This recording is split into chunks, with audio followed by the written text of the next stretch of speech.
कहानी अंधेरे में एक चेहरा। लेखक रस्किन बॉन्ड।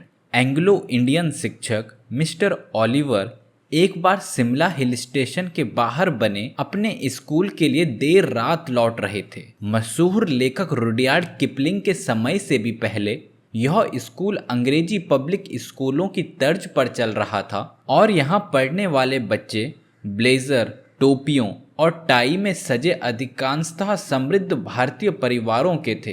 प्रसिद्ध अमेरिकी लाइफ पत्रिका ने एक बार भारत पर किए गए अपने फीचर में इस स्कूल की तुलना इंग्लैंड स्थित प्रसिद्ध लड़कों के स्कूल ईटन से करते हुए इसे ईटन ऑफ ईस्ट की संज्ञा दी थी। मिस्टर ओलिवर यहाँ कुछ सालों से पढ़ा रहे थे। अपने सिनेमा घरों और रेस्तरां के साथ शिमला बाजार स्कूल से लगभग 3 मील दूर था और कुंवारे मिस्टर ओलिवर अक्सर शाम को घूमने शहर की ओर निकल पड़ते थे और अंधेरा होने के बाद देवदार के जंगल से गुजरते छोटे रास्ते से स्कूल लौटते थे। तेज हवा चलने पर देवदार के पेड़ से निकलती उदास डरावनी सी आवाज़ों की वजह से अधिकांश लोग उस रास्ते को इस्तेमाल नहीं करते और मुख्य रास्ते से ही जाते थे। लेकिन मिस्टर ओलिवर भीरू या कल्पनाशील नहीं थे।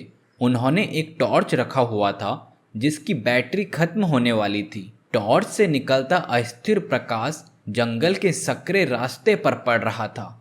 जब उसकी अनियमित रोशनी एक लड़के की आकृति पर पड़ी जो चट्टान पर अकेले बैठा हुआ था, मिस्टर ओलिवर रुक गए। लड़कों को अंधेरे के बाद बाहर रहने की अनुमति नहीं थी। तुम यहाँ बाहर क्या कर रहे हो लड़के? मिस्टर ओलिवर ने थोड़ी कठोरता से उसके पास जाते हुए पूछा ताकि वह उस बदमाश को पहचान सके। लेकिन उस लड़के की ओर बढ़ते हुए मिस्टर ओलिवर को यह महसूस हुआ कि कुछ तो गड़बड़ है। ऐसा प्रतीत हो रहा था कि वह लड़का रो रहा है। उसने अपना सिर झुका रखा था, अपने हाथों में उसने अपना चेहरा थाम रखा था और उसका शरीर झटकों के साथ हिल रहा था। वह एक विचित्र आवाजहीन रुलाई थी और मिस्टर ओलिवर को साफ तौर पर थोड़ा विचित्र महसूस हुआ। अच्छा, क्या बात है? उनकी आवाज में अब क्रोध की जगह सहानुभूति थी। तुम क्यों रो रहे हो? लड़के ने न उत्तर दिया न ऊपर देखा। उसका शरीर पहले की तरह खामोश सिसकियों के साथ हिलता रहा। अरे बच्चे, हो गया। तुम्हें इस समय बाहर नहीं होना चाहिए। मुझे बताओ अपनी परेशानी। ऊपर देखो। लड़के ने ऊपर देखा। उसने चेहरे से अपने हाथ हटाए और अपने शिक्षक की ओर देखा। मिस्टर ओलिवर के टॉर्च की रोशनी उस लड़के के चेहरे पर पड़ी। अगर आप उसे एक चेहरा बुलाना चाहो तो। उस चेहरे पर आंखें, कान, नाक, मुंह कुछ भी नहीं था।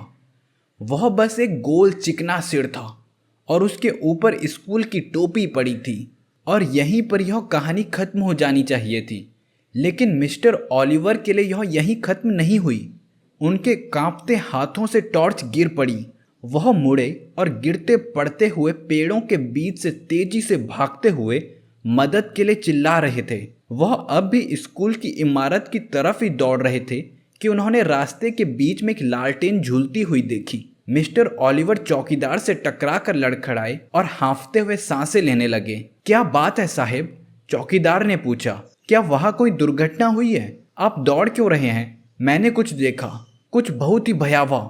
जंगल में एक रोता हुआ लड़का और उसका चेहरा नहीं था। चेहरा नहीं साहब? आंख, नाक, मुंह कुछ नहीं? क्या आपका मतलब है कि वह ऐसा था साहब? चौकीदार ने पूछा और रोशनी अपने चेहरे के ऊपर ले गया। चौकीदार के चेहरे पर ना आंखें थी, ना कान, कोई और अंग नहीं, यहाँ तक कि भौवें भी नहीं। और तभी हवा चली और लैंप बुझ गया।